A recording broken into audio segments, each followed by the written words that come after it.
Hi hello, நான் உங்கள் LP. Welcome to LP motor channel.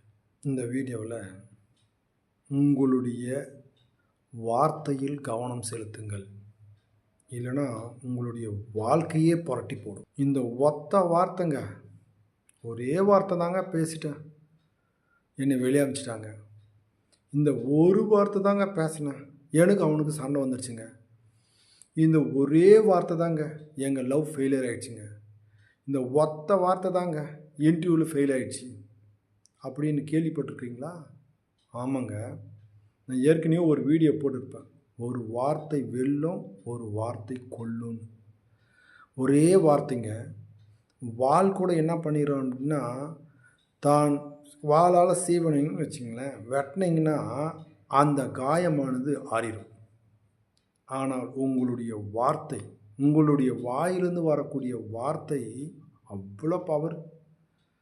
என்ன பண்ணுங்க, உங்களுடைய வாழ்நாள் முடிந்த பிறகு கூட அடுத்த ஜென்ரேஷன் கூட சொல்லி வச்சுட்டு போவோம், டேய் அவனை மறக்காத, அவங்கள மறக்காத.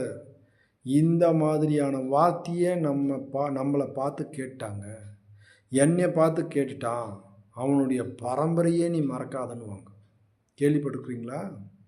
ஆமாங்க, இந்த மாதிரி வார்த்தை கேட்டான்டா அப்படின்னு தனக்கு பின்னாடி வரக்கூடிய பிள்ளைகளுக்கும் பேர பிள்ளைகளுக்கு கூட அவங்க என்ன பண்ணுவாங்கன்னா அதை மோட்டிவேட் பண்ணிட்டு போவாங்க. அதனால் நம்மளை ஒரு வார்த்தை வாழ வைக்கும், ஒரு வார்த்தை நம்மளை சாய்க்கும். ஆமாங்க, நிறைய பேர் இந்த ஜீனியஸ் எல்லாம் சொல்லியிருக்காங்க. ஒரே ஒரு வார்த்தை தாங்க என் வாழ்க்கையில் எவ்வளோ உயர்ந்தனோ அதை விட பல மடங்கு நான் கீழே போயிட்டேன், ஒரு வார்த்தை அப்படின்வாங்க. அதனால் நீங்கள் பயன்படுத்தக்கூடிய அன்றாட வாழ்க்கையில் ஒவ்வொரு வார்த்தையும் ரொம்ப முக்கியமானது. அதனால் அந்த வார்த்தைகளை ஒரு தடவைக்கு 2 தடவை யோசித்து பேசுங்க. நம்ம சேனல்லே போட்டிருப்போம். அதாவது, நீ பேசாத வார்த்தைக்கு நீ ராஜா, நீ பேசிய வார்த்தைக்கு நீ அடிமைன்னு சொல்லுவாங்க. எப்படிங்க? நீ பேசாத சொல்லுக்கு ராஜா, நீ பேசிய சொல்லுக்கு நீ அடிமைன்னு சொல்லுவாங்க. அதனால் ஒரு வார்த்தையை பேசும்பொழுது எதிரில் இருப்பவர்களுக்கு அதனால் ஏற்படக்கூடிய நன்மைகள் தீமைகள் என்ன பாருங்கள். இது என்ன மாதிரியான விளைவுகளை நம்மளை பின்னாடி தொடரும்னு பாருங்கள்.